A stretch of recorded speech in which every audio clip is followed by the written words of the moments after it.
Hello class. आज की class का अपना टॉपिक है प्रतिरोध ताप गुणांक। ओके। प्रतिरोध ताप गुणांक, इसके पहले वाली क्लास के अंदर हमने ये स्टडी किया था कि रेजिस्टेंस की कैलकुलेशन किस प्रकार से की जाती है जब वो सीरीज़ में जुड़ा हुआ हो, पैरेलल के अंदर जुड़ा हुआ हो या सीरीज़ पैरेलल। और फिर बेस्ड एक न्यूमेरिकल भी असाइनमेंट भी अपन ने किया था। ओके, तो आज की क्लास भी रेजिस्टेंस को लेकर ही है। इसका टॉपिक का नाम है रेजिस्टेंस टेम्परेचर कॉफिशेंट, प्रतिरोध ताप गुणांक। ओके, इस टॉपिक के अंदर अपन क्या स्टडी करते हैं कि दो चीज़ों के नेचर को लेकर के स्टडी करते हैं, इनका आपस में रिलेशन क्या है। ओके, टेम्परेचर है, ये टेम्परेचर है और रेजिस्टेंस है, ये दोनों आपस में किस तरीके से है बिहेव करते हैं। जब भी कोई एक कंडक्टर है, कोई भी एक चालक है, ठीक है, जैसे कोई चालक ले रखा है, जब इसको अपन सप्लाई से कनेक्ट करते हैं तब इसके अंदर एक करंट फ्लो होने लग जाती है। अब नेचुरल सी बात है कि जब किसी भी वायर के अंदर जब करंट फ्लो होगी तो वो हीटअप होगा, वो गर्म होगा। तो मीन्स करंट है और टेम्परेचर है, तो जो उस वायर का जो रेजिस्टेंस है उसके ऊपर उस टेम्परेचर का इफेक्ट पड़ने लगता है। तो इन दोनों के नीचे, इन दोनों के रिलेशन को ही जो एक टॉपिक का नाम दिया हुआ है प्रतिरोध ताप गुणांक। प्रतिरोध पर तापमान के परिवर्तन का प्रभाव। ठीक है, इस टॉपिक के अंदर अपन क्या समझते हैं, प्रतिरोध पर तापमान के परिवर्तन का प्रभाव समझेंगे कि टेम्परेचर, कोई भी टी टेम्परेचर जैसे मैंने ले रखा है यहाँ पे, कि टेम्परेचर को जब आप चेंज करते हो, ठीक है, चेंज करते हो मीन्स टेम्परेचर को अपन या तो बढ़ाते हैं या फिर कमी करते हैं, तो उसे रेजिस्टेंस के अंदर भी परिवर्तन आएगा। तो ये जो रिलेशन कहलाता है प्रतिरोध ताप गुणांक, उसको नाम दिया हुआ है। ओके, तो आपको ये समझ में आ गया कि रेजिस्टेंस के अंदर जो टेम्परेचर में जो परिवर्तन आ रहा है, ये टेम्परेचर आया कहाँ से है कि जब एक सर्किट, कोई भी एक सर्किट बनता है, जैसे कोई लैंप है, अगर कोई एक लैंप है, इस लैंप को अपन ने कनेक्ट किया हुआ है किसी सप्लाई से, तो इसका फिलामेंट के बारे में या फिर जो ये वायर है, ये जब इनमें से करंट फ्लो होती है तब इसके अंदर टेम्परेचर डेवलप होने लगता है।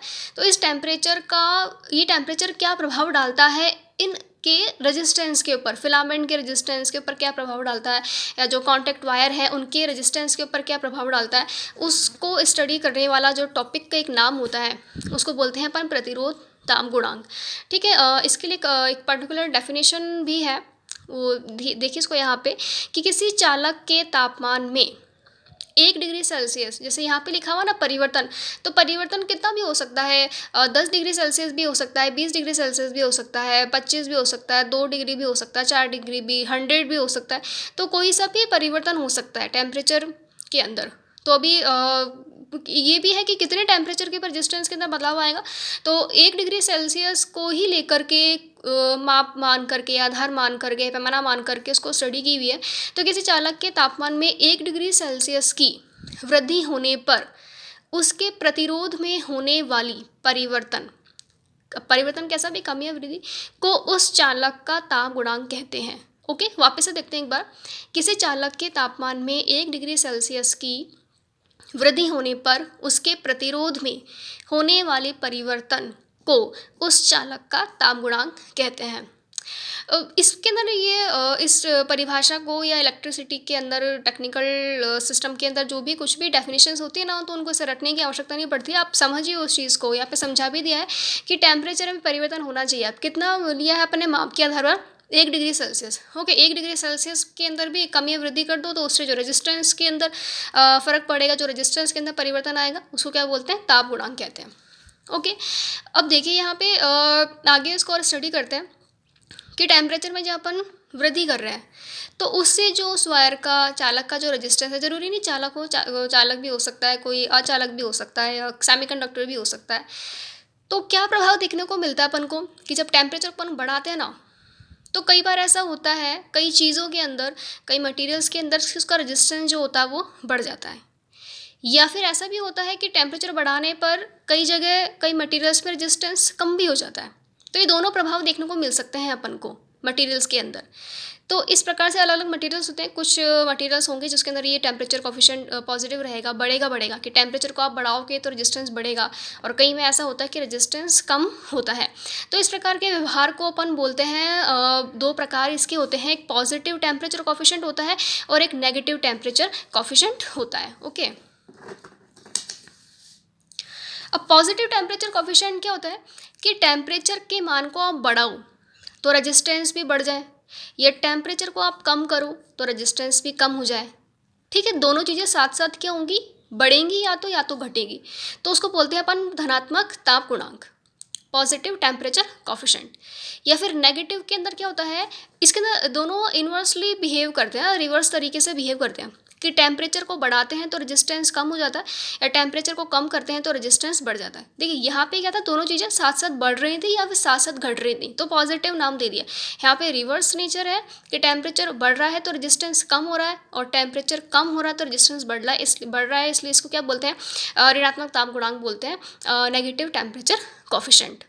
ओके, तो कई बार ये एग्ज़ाम में आया हुआ है कि अगर टेम्परेचर को बढ़ाएंगे तो रेजिस्टेंस भी बढ़ेगा, तो उस टेम्परेचर कॉफिशेंट को क्या बोलते हैं, धनात्मक बोलते हैं, पॉजिटिव टेम्परेचर कॉफिशेंट।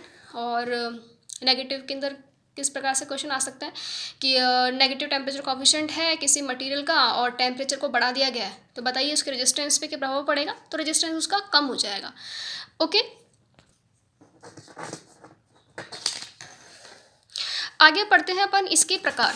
ठीक है, इसके प्रकारों पे भी कई बार क्वेश्चन आया हुआ है कि धनात्मक ताप गुणांक है आपको कहाँ देखने को मिलता है। जैसे अपन ने भी स्टडी कर लिया कि ऐसा ऐसा होगा कि टेम्परेचर के अंदर बढ़ोतरी होगी तो रेजिस्टेंस बढ़ जाएगा और कहीं पर रेजिस्टेंस कम हो जाएगा। तो ऐसा होता कहाँ पर है, ठीक है। पॉजिटिव टेम्परेचर कॉफिशेंट और नेगेटिव टेम्परेचर कॉफिशेंट के मटीरियल्स क्या क्या होते हैं, तो इनको भी एक बार ध्यान से देखें क्योंकि बहुत सिंपल है और कई बार इसके ऊपर क्वेश्चन आया हुआ है कि जितनी भी शुद्ध धातुएँ होती है ना, जिसके अंदर कोई मिलावट नहीं हो और मिश्र धातु नहीं, बिल्कुल शुद्ध धातु हो, जैसे चांदी है, तांबा है, एल्यूमिनियम है, ठीक है, गोल्ड है, तो ये धनात्मक ताप गुणांक को दर्शाती है।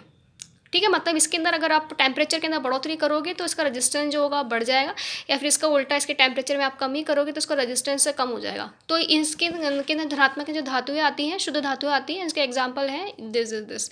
ओके, अब ऋणात्मक ताप गुणांक क्या होता है कि जितनी भी अधातु होती है ना, जिसके अंदर करंट फ्लो नहीं हो सकती, जैसे कागज़ है, रबर है, अब्रक है। अब मैंने 3 एग्जाम्पल लिखे हैं यहाँ पे, आपको पता होगा कि ये जो अचालक होते हैं कौन कौन से होते हैं, प्लास्टिक है, तो जितनी भी अधातु हो गए जिनमें करंट फ्लो नहीं हो सकती वो ऋणात्मक ताप गुणांक के अंदर आते हैं।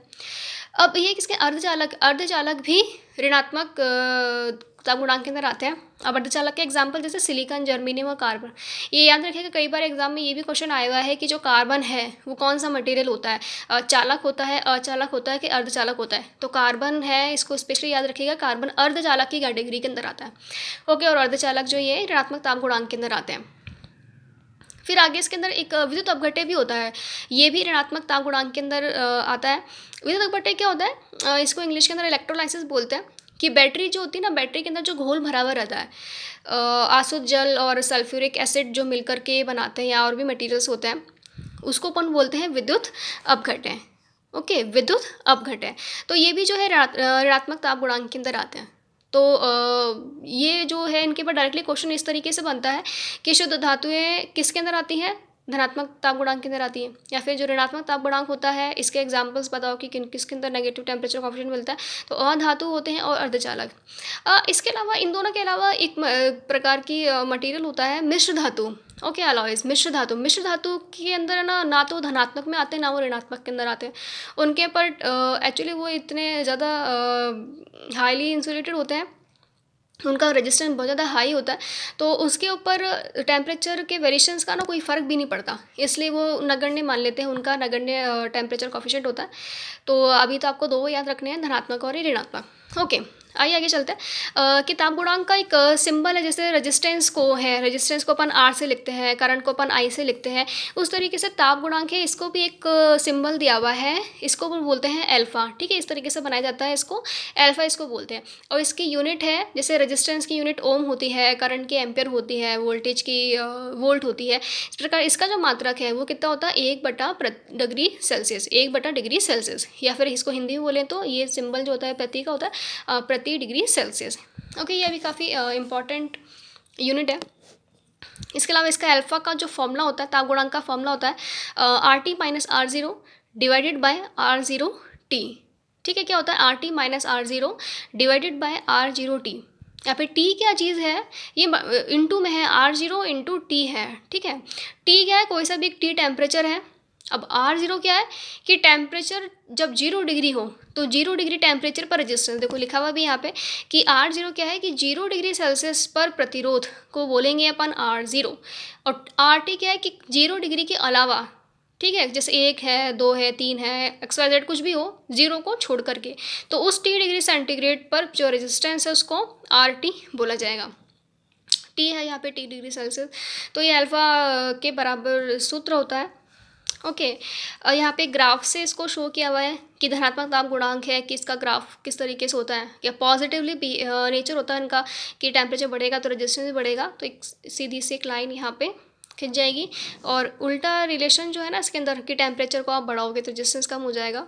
तो ये इस तरीके से इस पर क्वेश्चन अभी तक आया तो नहीं है, लेकिन फिर भी किसी भी एग्ज़ाम में इसको पूछ लिया जाता है, टेक्निकल हेल्पर के एग्ज़ाम के अंदर। ओके, जो बेसिक इलेक्ट्रिसिटी के अंदर क्वेश्चन उठ सकता है यहाँ से कि इनके ग्राफ में से पहचानो कि धनात्मक ताप गुणांक का कौन सा होता है, ऋणात्मक ताप गुणांक का कौन सा होता है। ओके, आगे इसी के अंदर एक सब टॉपिक है इसका, किसी तापमान पर प्रतिरोध ज्ञात होने पर किसी अन्य तापमान पर प्रतिरोध ज्ञात करना। ठीक है, मीन्स अपन को किसी भी एक T डिग्री टेम्परेचर पर, किसी भी एक T डिग्री टेम्परेचर पर उसका पता है कि हाँ रेजिस्टेंस उसका इतना है, तो इसके अलावा कोई दूसरे T डिग्री सेंटीग्रेड जब टेम्परेचर बढ़ जाएगा तब उसका जो रेजिस्टेंस है वो क्या होगा। ओके, इसको अपन सहूलियत के लिए वन नाम दे देते हैं कि T1 डिग्री पर कोई R1 रेजिस्टेंस है तो T2 डिग्री पर जो भी उसका रेजिस्टेंस है R2 इसको फाइंड आउट करना है। तो उसके लिए कि रिलेशन है RT2 equals to 1 plus alpha into T2 and whole divided by RT1 equal to 1 plus alpha T1। यहाँ पे जो RT2 है, RT2 क्या है, इस T2 डिग्री टेम्परेचर पर जो रेजिस्टेंस होगा वो RT2 कहलाएगा। T1 क्या चीज़ है कि इस T1 डिग्री पर, इसको यहाँ पे सही कर लीजिएगा, T1 डिग्री सेल्सियस टेम्परेचर पर जो रेजिस्टेंस रहेगा वो RT1 कहलाएगा। इसे बेसिक क्वेश्चन है, इस क्वेश्चन को सॉल्व करते हैं। एक क्वेश्चन गिवन है, किसी चालक का प्रतिरोध 20 डिग्री सेल्सियस पर 450 ओम है, तो 50 डिग्री सेल्सियस पर उसका प्रतिरोध कितना होगा। ठीक है, देखिए यहाँ पे इस जो टर्मिनोलॉजी थी यहाँ पे इस तरीके से ही है, किसी चालक का प्रतिरोध दे रखा है यहाँ पे 20 डिग्री सेल्सियस पर, R1 दे रखा है 450 है, तो 50 डिग्री T2 टेम्परेचर पर कोई रेजिस्टेंस पूछा है, और जबकि गिवन है यहाँ पर अल्फ़ा। ठीक है, अल्फ़ा क्या चीज़ होती है, ताप गुणांक होता है ना, तो अल्फ़ा क्या होता है, ताप गुणांक होता है। तो अल्फ़ा जो है वो दे रखा है यहाँ पे 0.0043 और उसकी यूनिट लगी हुई है साथ में पर डिग्री सेल्सियस। तो सॉल्यूशन निकालना है तो वेरी सिंपल है, अपन सबसे पहले किसी भी क्वेश्चन को सॉल्व करने की जो अप्रोच रहती है वो ये रहनी चाहिए, जो भी डाटा दे रखा है क्वेश्चन के अंदर आप उसको लिखें यहाँ पे, फिर इस चीज़ से रिलेटेड है फॉर्मूला लिखे हैं इसका, यहाँ पे ये फॉर्मूला है ऊपर समझाया हुआ है आपको, फिर जो जो वैल्यू दे रखी है इसको पुट कर दें यहाँ पे। RT2 गिवन है, आप RT2 तुमको निकालना ही है, तो RT2 को ऐसे कैसे रख दिया, RT1 450 दे रखा है तो 450 लिख दिया, 1 प्लस अल्फ़ा की वैल्यू दे रखी है तो अल्फ़ा लिख दिया यहाँ पे, इनटू कर दिया T2 टेम्परेचर से, T2 टेम्परेचर 50 दे रखा है 50 लिख दिया यहाँ पे, नीचे डिवाइडेड बाय 1 प्लस अल्फ़ा की वैल्यू वही 0043 ये लिख दिया यहाँ पे, इंटू T1 टेम्परेचर दे रखा है 20 तो ये 20। अब आगे इसको मल्टीप्लाई करना है यहाँ पे इन दिनों को, फिर क्रॉस मल्टीप्लाई करके RT2 निकाल देना है। इससे आपको निकाल रखा है, और 450 into this is this. Okay, इसको सिंपल सा है तो मल्टीप्लाई करके इस RT2 की वैल्यू निकाल देनी है। ओके, अब आगे एक टॉपिक है कंडक्टेंस। ठीक है, इसको भी थोड़ा जल्दी से देख लेते हैं कि चालकता क्या चीज़ होती है, कि चालकता क्या होती है, कोई भी एक कंडक्टर है, ठीक, कोई भी चालक है, जैसे कॉपर का ही मैंने ले लिया है, कॉपर का एक मटेरियल का लिया है चालक, जब इसको अपन सप्लाई से कनेक्ट करते हैं तब इस चालक के अंदर ये गुण होता है कि करंट को अपने में ईजिली फ्लो करवा दे। अब इसकी जगह अगर मैं कोई लकड़ी लूँ, एक प्लास्टिक लूँ, उसको किसी सप्लाई से कनेक्ट करूँ तो वो अपने अंदर से करंट को फ्लो होने नहीं देगा। ठीक है, तो चालकता का मतलब क्या हुआ कि आई के प्रवाह को सुगमता से प्रदान करने का गुण जो होता है, ठीक है, उसको अपन क्या बोलते हैं, चालकता बोलते हैं। इसका प्रतीक जी होता है, ये वेरी वेरी इंपॉर्टेंट है, ये कई बार एग्जाम में आया हुआ है कि जो जी होता है ये किसका सिंबल होता है, चालकता का, या फिर चालकता का सिंबल क्या होता है, जी होता है। इसका मात्रक होता है साइमन या फिर इसको मोह बोलते हैं। देखिए जैसे ओम बनाते हैं ना, ओम क्या होता है, प्रतिरोध होता है, प्रतिरोध के उल्टा ही तो है ये चालकता। तो जैसे ओम इसको बनाते हैं तो इसका उल्टा जो हो गया ये इसको बोलते हैं अपन मोह। ओके, और उसका जो फॉर्मूला है देखते हैं, G equals to 1/r। Okay, जैसे जी है ये रेजिस्टेंस के अपोजिट तो 1/r हो गया, और यहाँ पे यूनिट वाइज भी इसका फॉर्मूला निकाल सकते हैं कि जी की इसके मोह हो गई तो मोह किसके बराबर हो जाएगा, 1/ओम के बराबर हो जाएगा।